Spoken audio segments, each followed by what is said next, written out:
Great news! The Sira mobile kiosk is now operational at Umlazi Mega City Mall, bringing essential Sira services closer to you. Collect your approved Sira certificate and identification card quickly, conveniently, and closer to home. Here's how it works. First, pay for your certificate or card online. Once your payment is complete, you'll automatically be redirected to book your branch visit. Simply select the Umlazi mobile kiosk and collect your certificate or card on your confirmed booking date. Remember, no payment, no booking. It is GTV, powered by World Sports Betting. It is gtimes.co.za. It's Orlando Pirates 2, Milford FC 0. Ngumdlalo webhethu Premiership, umdlalo wokuqala for this upcoming season, 2026-2027 season.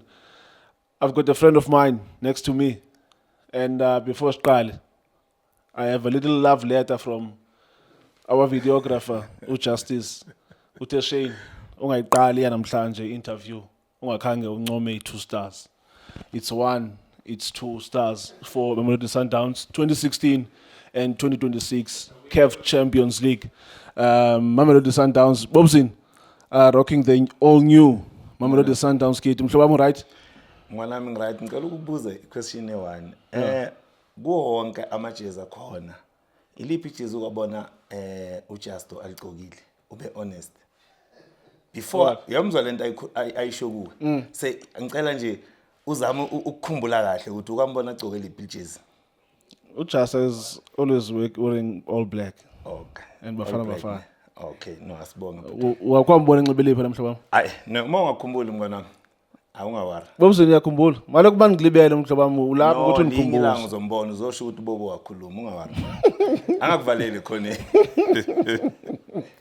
Bobzin, let's dive into it mhlobam. Sibuyile. Suke break-in.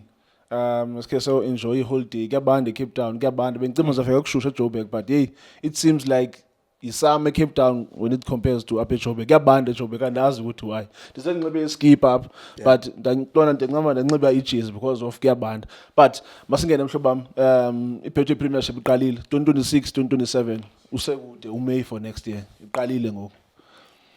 Alright kodwa hlezi phezulu mnganami. Orlando Pirates ihleli phezulu. Kulapho bagqibe khona mhlobam. Yeah, no, icale kahle wena Shane mnganami. Ngibulisa amadoda la studio.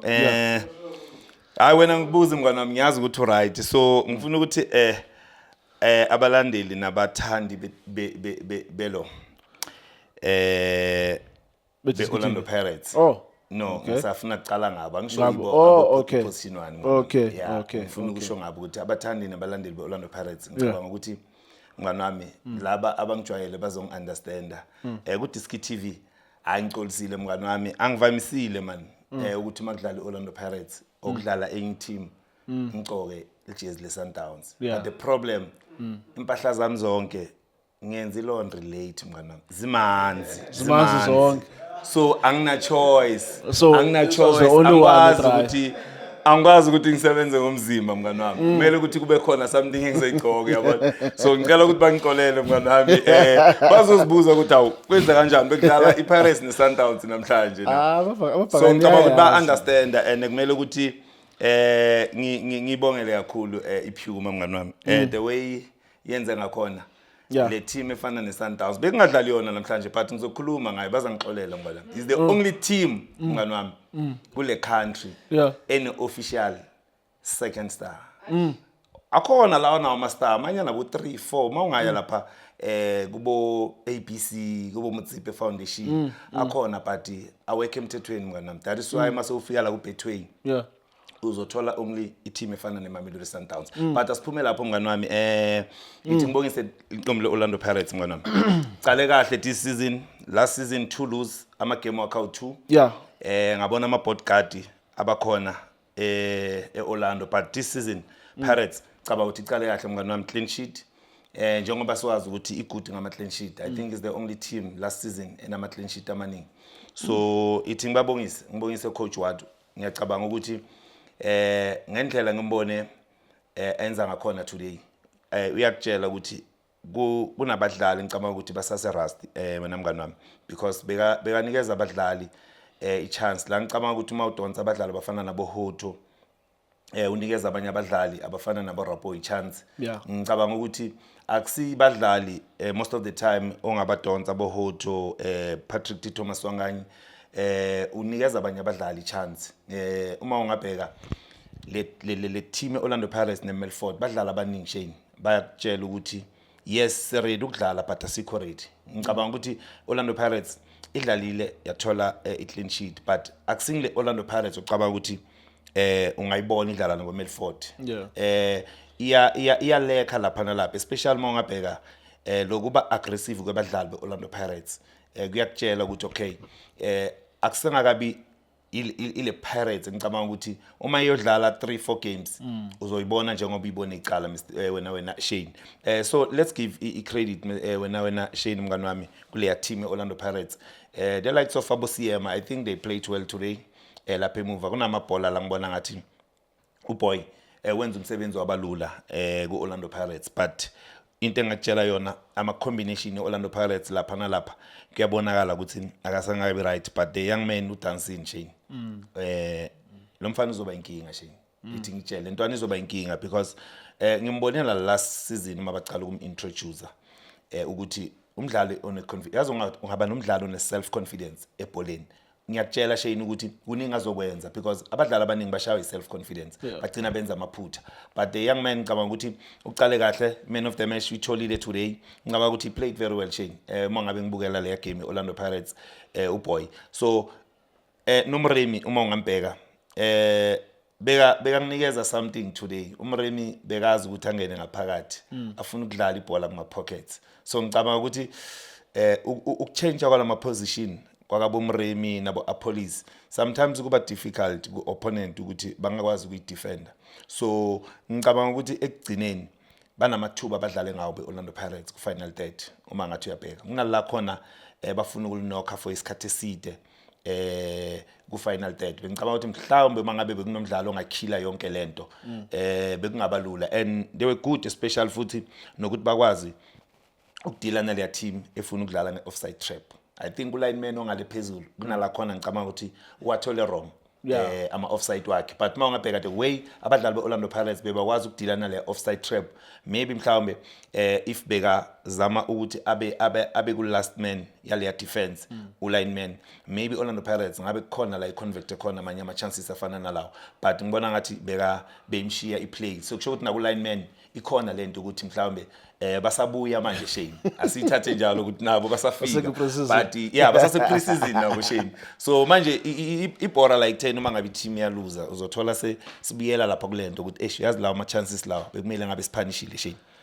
Yeah Bobson ndifuna sithe kakhulu kancinci man about iMelfort umdlalo oboqala kweBetway Premiership and noko abadlalanga njenge team ibizofuna udefend Orlando City because see ngokudlala nje highline yakubonisa ukuthi bebefuna iPirates uyipressure from the top. If they continue ngalendlela abadlala ngayo namhlanje against some other teams zeBetway Premiership ubabona mhlawumbe beno find ezinye teams ezike zafika kuPSL zathi zaveza inhloko zaphinde zehla or do you see them competing again kuPSL kuBetway Premiership again next season?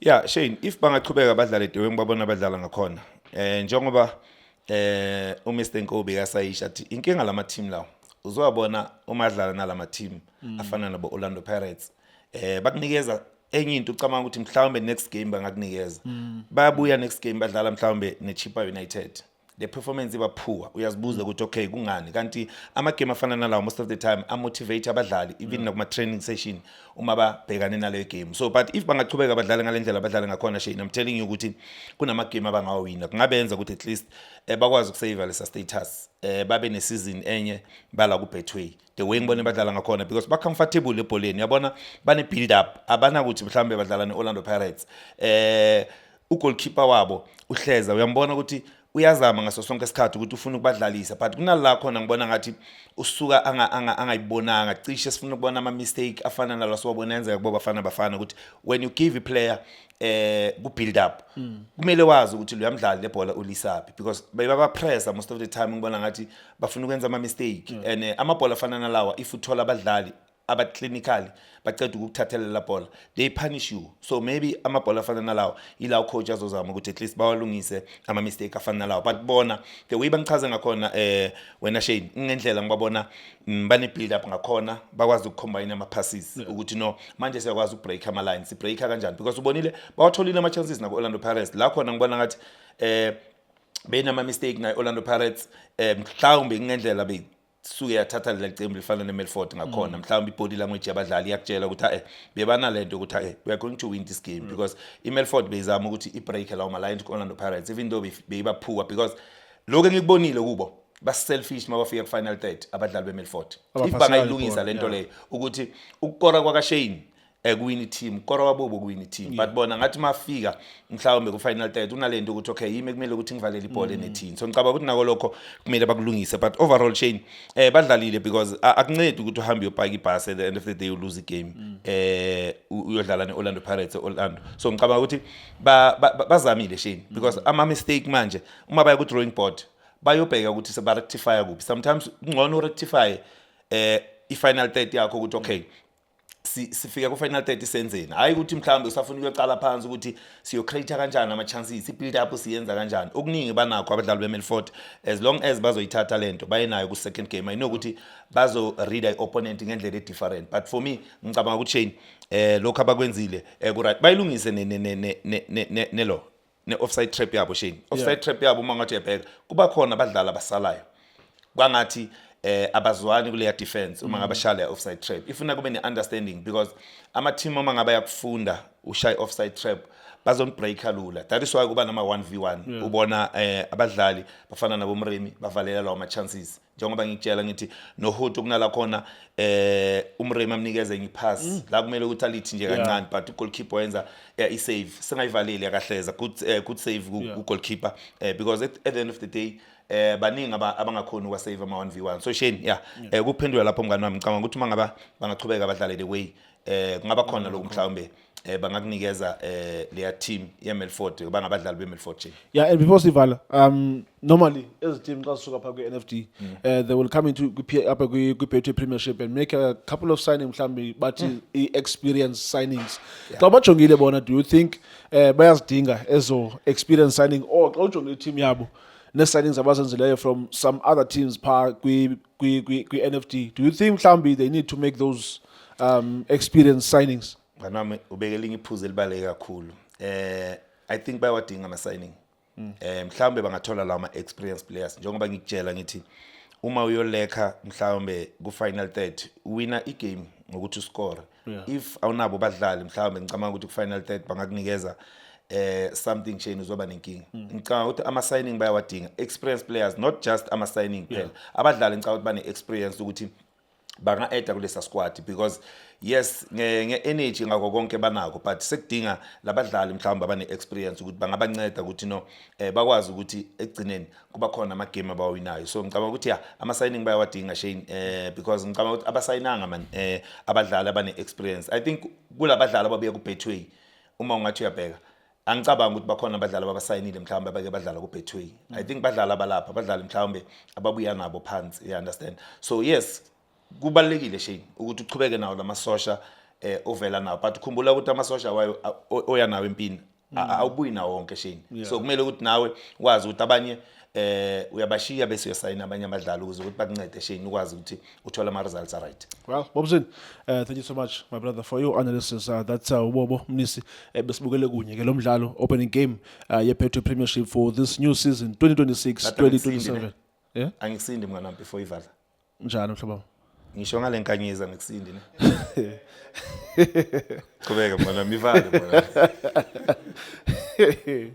okay yahle kutsoko lacala okay yeah masiva ndivala mhlaba kwanje ivale mngana okay because unenkanyezi ezithu mhlaba ivale no uwe waqala wathatha inkanyezi Shane so mina no Bobzile awufuna ivala ayivale mngana okay masiva it's Orlando Pirates 2 Melfort FC 0 thank you so much for watching Itiski TV Hola bafethu this is Junior Khanye please subscribe to Itiski TV. This is Bongane Benedict Vilakazi, they call me so. Niyazi bafethu, Amakhosi for life, they are back in winning ways. Please, siyacela ukuthi subscribe Itiski TV.